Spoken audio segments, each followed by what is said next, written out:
From a nightclub at the end of the world, I'm Michael C. Ruppert. Welcome back to the Lifeboat Hour. It's Sunday, January 16, 2001. Last night I went to the world premiere of the newest Zeitgeist movie from Peter Joseph and the Venus Project. It's called Moving Forward. It's an incredible piece of filmmaking by the head of the Venus Project, Peter Joseph, who I've had some dealings with, and I find him to be both a very, very smart and a very honorable guy. Everyone who understands that the current human paradigm is collapsing, that infinite growth is not possible on a finite planet, and that the current monetary economic system is functioning inversely to human interests, needs to see this movie. I'm in it, and so were a few other faces most of us will recognize. There were many things that really impressed me overall. First, I watched the largest independent film release in human history take place simultaneously in 60 countries and 30 languages. That says almost as much about the movie itself as the movie itself does. I mean, what an organization. I wish I could see effective projection of will and presence throughout the rest of our movement. Maybe we'll get there. In L.A., there was a sold-out house of about 800 to 1,000 people, and I sat next to Peter Joseph in the very back row, and we watched the film together. And I wish the whole lifeboat sustainability movement could really organize in that way. What's becoming clear to me is that there's a global separation taking place into two camps of people. Those who believe in and serve the infinite growth monetary monster, and those, the zombies. And those who understand that a radical shift in human thinking and action must take place, like immediately, if any of us are to survive. So I would put myself in CollapseNet, Transition US, Transition Europe and World, the Venus Project, and the members of the Running on Empty discussion groups with more than 7,000 active participants and a long historical record on the same side of that line together. The same would apply to the many, many thousands of students who have been through any of Tom Brown's wilderness schools. I'm going to be taking Tom's basic course in February, and after that, Tom and I are in discussions to start doing weekend seminars around the country. I think that's going to be a really useful package for a lot of people. We want to bring in some other great lights, too. So, if I saw things that I disagreed with or saw as falling short of being a complete realistic strategy in Zeitgeist moving forward, I can say the same thing about the transition movement or Tom's training or what we do at CollapseNet, everything else. The point is that we all understand the situation, and we're all looking for a way through it. That should make us natural allies.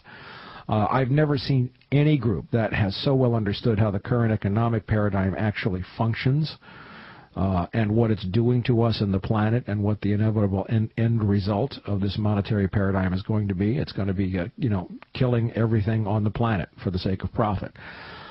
Just for the education one gets on that, the film's totally worth it. Zeitgeist gets that the single and only obstacle to humankind ending up in a sustainable future is the way money works. That's what has to be changed, or as I've been saying, as most of you know, for a decade, until you change the way money works, you change nothing. The Venus Project, they've put an exceptional amount of thought and research also into a functioning and interconnected world originating from a resource-based economy, but that's kind of after the dust settles. They've done thinking that others haven't, and I, kind of wish I could see some transition influence in there, but there's great stuff that I think everybody needs to see and we pick from. I saw a few holes, and I point them out not to be critical of Peter Joseph or a really incredible piece of filmmaking, but to show where all the people and all groups and the philosophies on our side of this line can help teach and share experience with each other. What we need is a rounded philosophy that can help us meet immediate challenges realistically. We cannot pretend there isn't going to be civil unrest. We cannot pretend that just having a garden is all we need. We cannot pretend that being a skilled wilderness and survival expert is all we need. There's a reason why Native Americans lived in tribes. We cannot pretend that we will not have to forge some sacred principles. Oh, there's that buzzword. Zeitgeist moving forward did some brilliant statistical analysis on the very high correlation between inequality and violence. And I really want to take a second to talk about this. Yeah, I mean, it was great statistical research. The correlations are just breathtaking.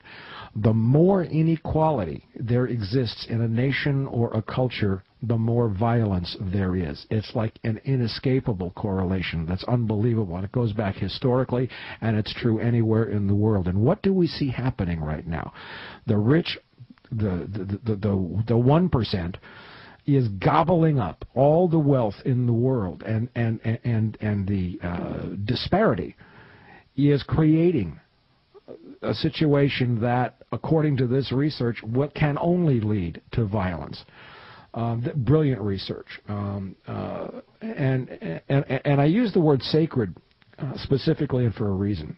Forget about religion and ritual. That's an old paradigm thought trap that tries to keep you from seeing the truth. Think of what you might say if you came across a murder scene, like, for example, Tucson last week. You might see the carnage and a dead child, and you might say to yourself, is nothing sacred?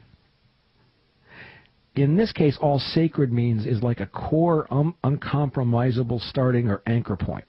Some things are starting to become sacred as our understanding grows in this lifeboat sustainability, whatever we call this movement, everybody on this side of the line. A resource-based economy is sacred. A cessation of environmental destruction is sacred. A dismantling of infinite growth is sacred. These things have to be sacred, or else nothing else will be there for our descendants. And if there isn't something that's sacred, then nothing is sacred. And that's the kind of world we don't want to go into. Let's just take those three for now. We'll find out more as we go along. We can revise these, but we have to have some core operating principles on this side of the line. Everybody I mentioned is on the same side. We have to respect and work with each other, because this change of consciousness that is taking place very rapidly must have a seat at a global table where discussions are. We need a foot in the door to help start influencing and shaping decisions around us. We cannot just go into this as if we're riding a kayak over, Category 5 rapids without a paddle.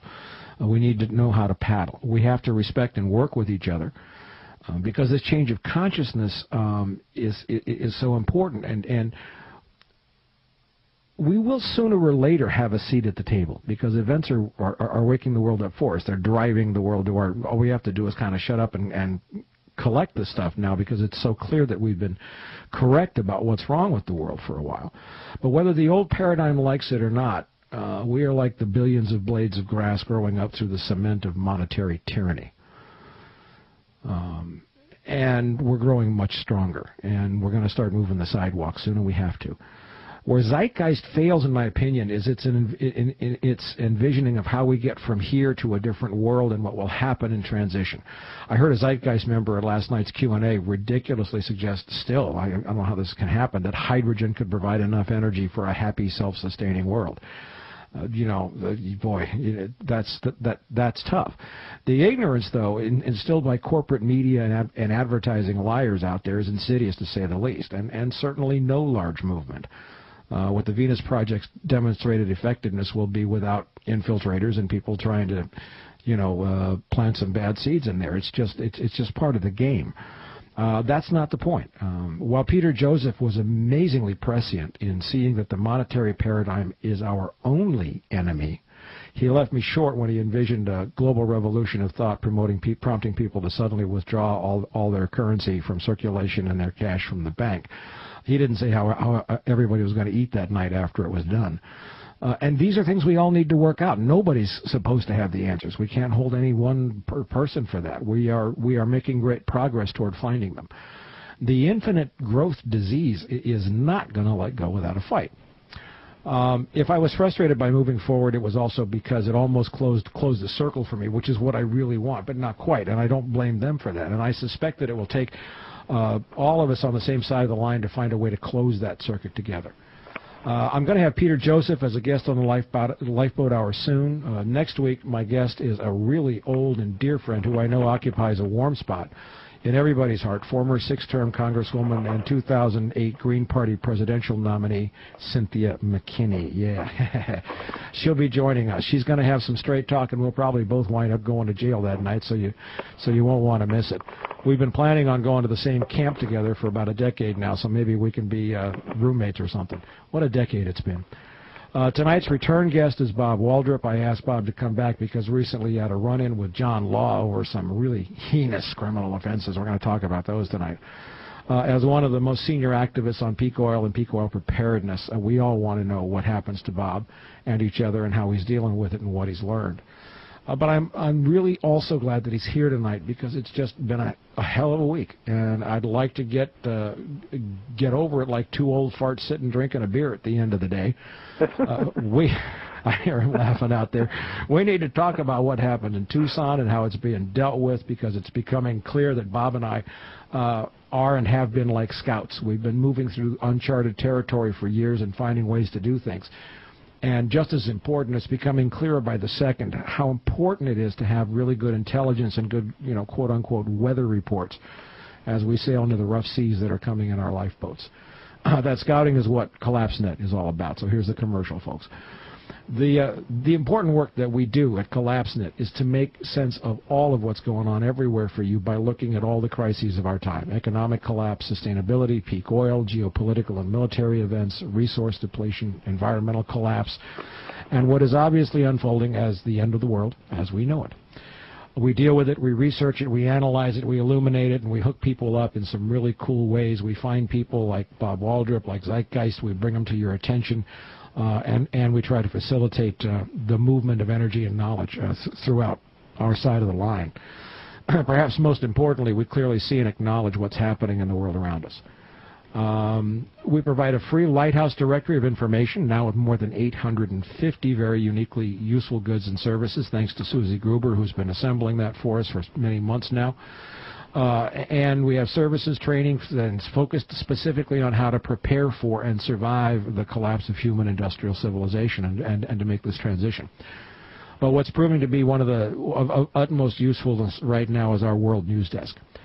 Testimonials from our members, who are often decision and policy makers, prove over and over that CollapseNet's World News Desk is the best single-stop daily news and commentary on the planet at any price. Thank you all very much for that. And we're only about 27 cents a day or $100 a year. Any active member of one of the 77 transition initiatives throughout the United States is qualified for a 50% discount on our membership. Just go to your monthly newsletter, copy and paste the coupon code when you sign up. So far, we've awarded 20 barter memberships for people who didn't have money, who were willing to trade a little research work for it. And it looks like we're up to like over 30 member blogs now. It's amazing. We're getting small regional blogs. We're getting input from all over the world. That's exactly what we want. That's what our hub, our social networking does. It enables people to really start finding ways to share information more quickly. And just before the show tonight, CollapseNet broke 3,000 members in 57 countries. We're growing fast, and we're ready to grow as fast as you need us. And I want to thank all of the amazing CollapseNet staff and volunteers, everybody who has been working so hard. Your dedication's paid off. The only real security lies in relationships. Before I go to Bob, there's some lines from a Jackson Browne song. Jackson Browne, I think, is the poet laureate of American music, and he's had more influence on me musically than probably anybody else except for Neil Diamond, Don Henley, and Stephen Stills. But I just love the man, and I love his wisdom. And these lines have been running through my head ever since Tucson. And who are the ones that we call our friends? These governments killing their own, till the people just can't take anymore, and they pick up a gun or a brick or a stone, and their lives in the balance.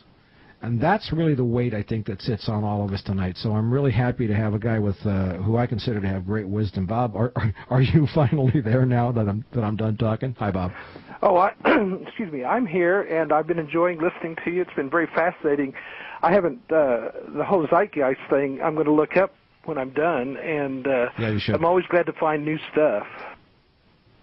They have done some amazing work. They have, I mean, I have nothing but respect for the organization, and I really want to see like all of us sitting down and having like a summit somewhere. That may be a bridge too far, but I'm kind of moving in that direction.